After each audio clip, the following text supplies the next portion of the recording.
저 멀리 남한강이 내려다 보이는 곳에 위치한 곳인데요. 땅 1440평, 건물 384평으로 규모가 제법 있습니다. 거의 펜션 단지가 통으로 나왔다고 보면 되는데요. 처음 감정가 32억에서 현재는 3억대로 90% 이상 폭락하여 거의 줍는 가격으로 볼 수가 있습니다. 그렇다고 해서 문제가 있는 것도 아니고요. 저렴하게 사서 전원주택으로 분양을 하거나 아니면 펜션으로 운영해도 좋을 것 같은데요.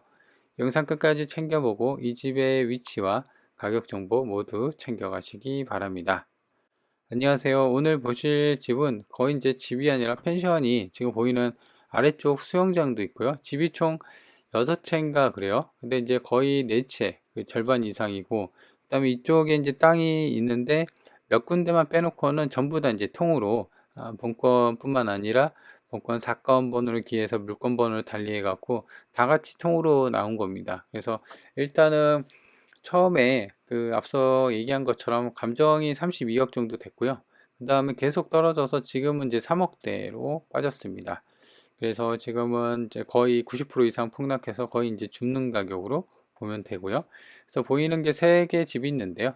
오른쪽으로 첫 번째, 두 번째 집이 있고, 그 다음에 여기서 보면 또 세 번째, 세 개 집이 있죠. 그래서 오른쪽으로 첫 번째, 두 번째 집.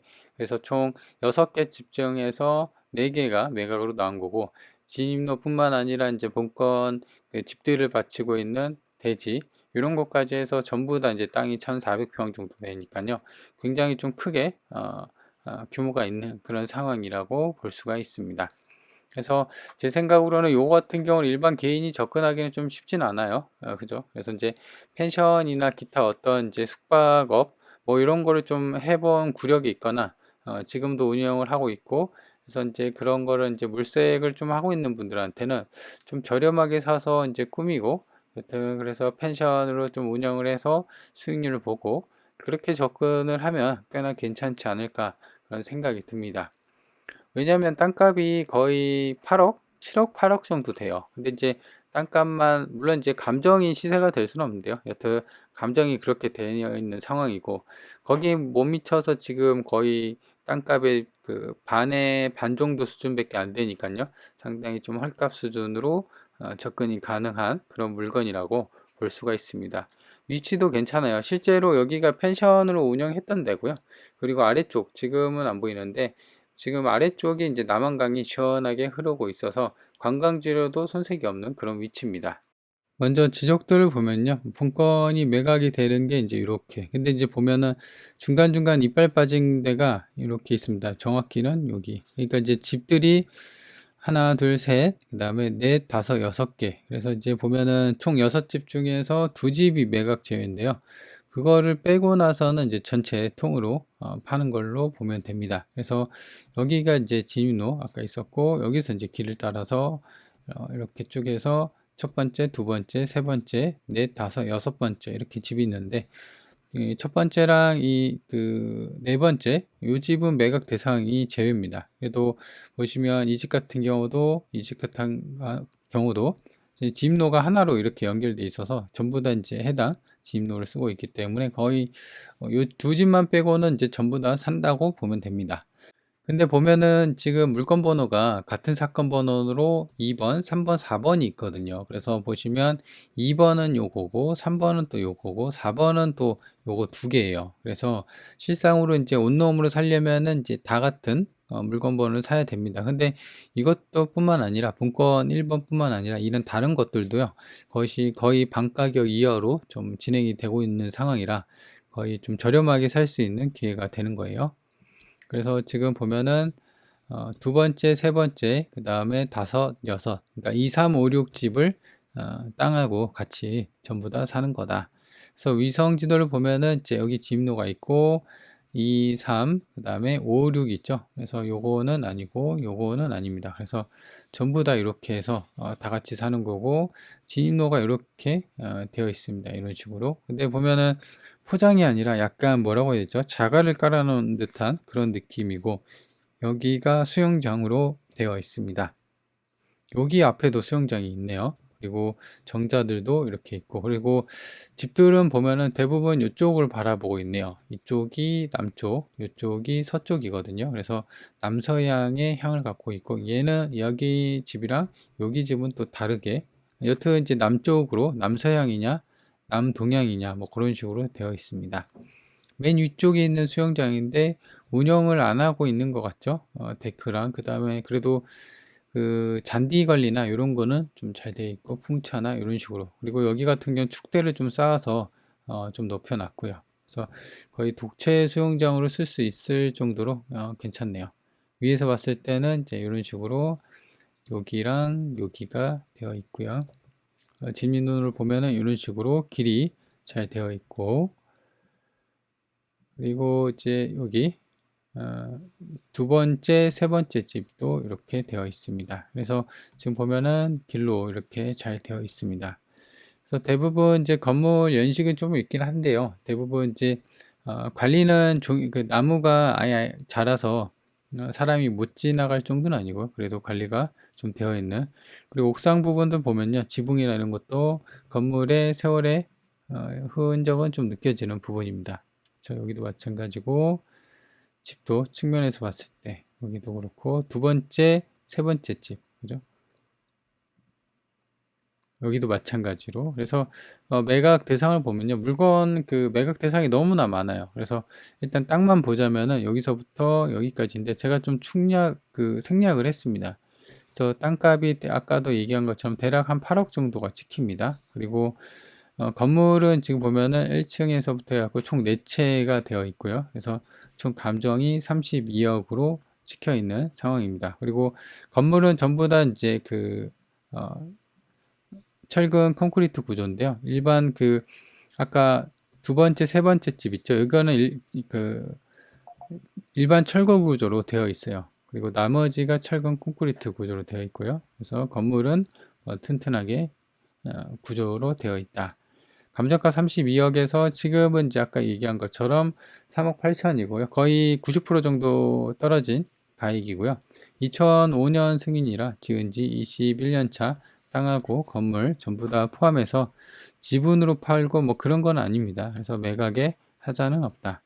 권리관계를 보면은 최선순위 일정이 보면은 2016년 6월 30일이 말소 기준 권리예요. 그래서 선순위냐 후순위냐를 따지고 해야 되는데 지금 전입일자도 없고 그냥 매수 예정자 뭐 점유자로만 이렇게 되어 있는데요.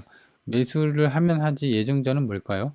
그래서 보니까는 이 사람이 이 소유주의 이제 지분을 갖고 있어요. 그러니까 이게 한 사람의 명의로 되어 있는 게 아니라 두 명의 명의로 이렇게 돼 있는 거예요. 그 중에 한 사람이에요. 그래서 이 사람이 유치권 신고를 이렇게 5억 원어치 뭐 개보수 비용, 계약금 중도금 유치권 신고가 있죠. 근데 이건 누가 봐도 유치권 성립이 안 되죠. 왜냐하면 자기 물건에 자기가 유치권 신고를 한다? 안 되죠. 그렇죠? 제3자가 채권 채무에 대해서 관계가 아니라 물건 자체에서 개보수나 이제 공사 비용에 대해서만 유치권이 이제 성립이 되죠. 그래서 이제 그거를 잘 아니까 농협에서 유치권 이거 허위다.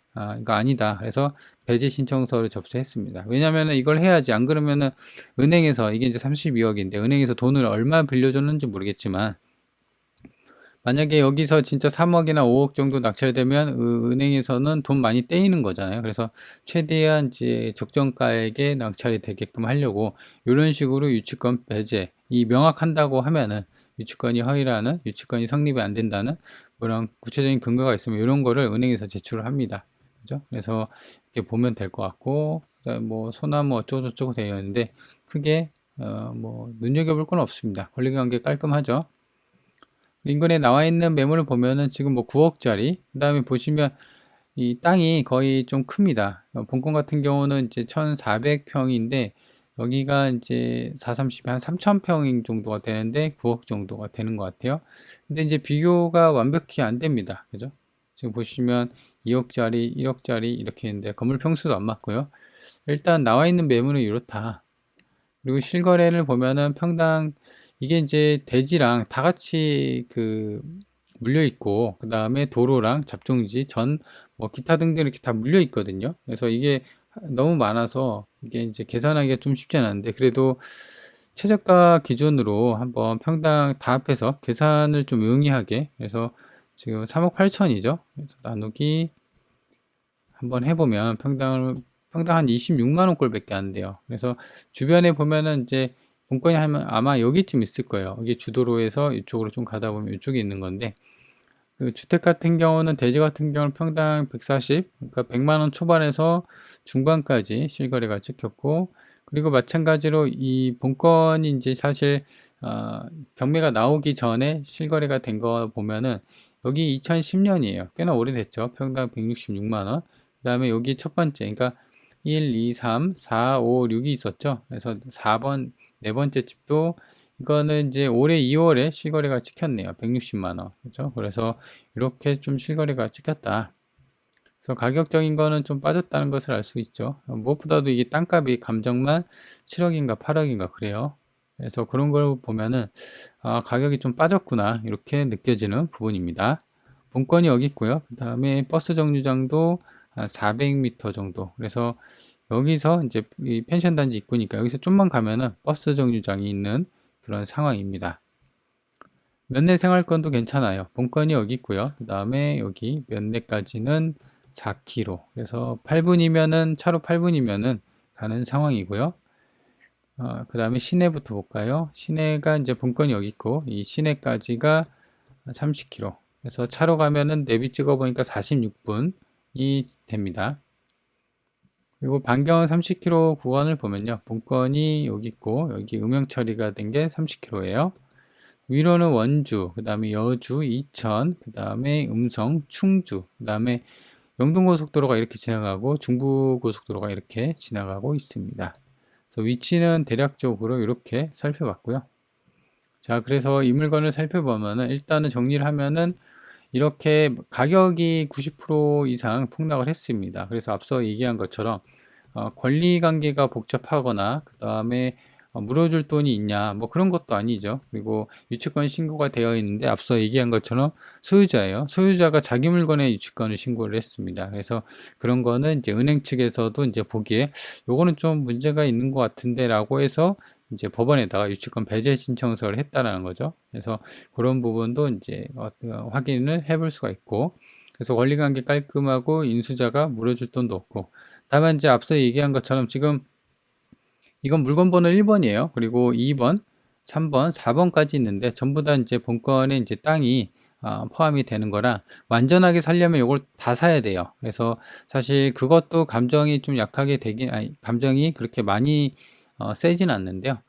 많이 빠졌습니다. 그래서 같은 사건 번호에 이제 궁금하신 분은 2번, 3번 입력해서 챙겨 보셔야 되고, 그리고 중간에 이빨 빠진 부분이 있죠. 그래서 이런 대지나 이런 주택 같은 경우는 어떤 사용하는데 우리가 사용하는데 문제는 없죠. 오히려 이 사람들이 그 본건의 땅을 쓰고 있기 때문에 주도를 쓰고 있기 때문에 이 사람들이 오히려 이제 땅세를 줘야 되는 뭐 그런 상황이에요. 그래서 여튼 잘 협의해서 그 집을 내가 사거나 아니면은 그냥 뭐 땅세 좀 받고 그냥 쓰게 내비두거나 뭐 그런 식으로 쓰면 될 것 같고. 근데 보통 이런 거를 이제 실거래하고 이제 하기에는 이해관계가 뭐 가족이나 친척 지인들이 이제 어떤 샀겠죠. 같이 이제 펜션을 사서 좀 운영을 해볼 요량으로. 그죠? 그래서 그런 이해관계가 좀 맞아 떨어져 갖고 이렇게 거래가 된 것 같아요. 그래서 협상이나 이제 기타 이제 낙찰받고 한다고 하면은 그 사람들의 이제 상황을 들어보고 이제 또 어떻게 이제 이어나갈지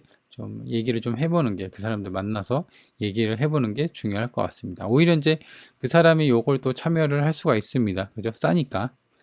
땅하고 건물 전부 포함해서. 그래서 제 생각으로는 요거는 이제 일반 그 전원주택, 집 그 찾는 사람한테 좀 맞지는 않을 것 같고요. 실제로 이제 전원주택을 좀 사서 분양을 하거나 분양을 내서 좀 수익을 내고, 그 다음에 아니면 펜션을 좀 운영하고 뭐 그런 식으로 좀 운영을 해볼 요량이 있는, 경험이 있는, 그리고 수리나 이제 어떤 기타 역량이 있어야겠죠. 그런 분들한테는 괜찮을 것 같아요. 물건에 이제 권리관계가 어려워서 어떤 물건의 난이도가 있는 게 아니라 구찌가 좀 크니까요. 그래서 관심 있는 분들은 한번 챙겨보는 것도 괜찮을 것 같습니다.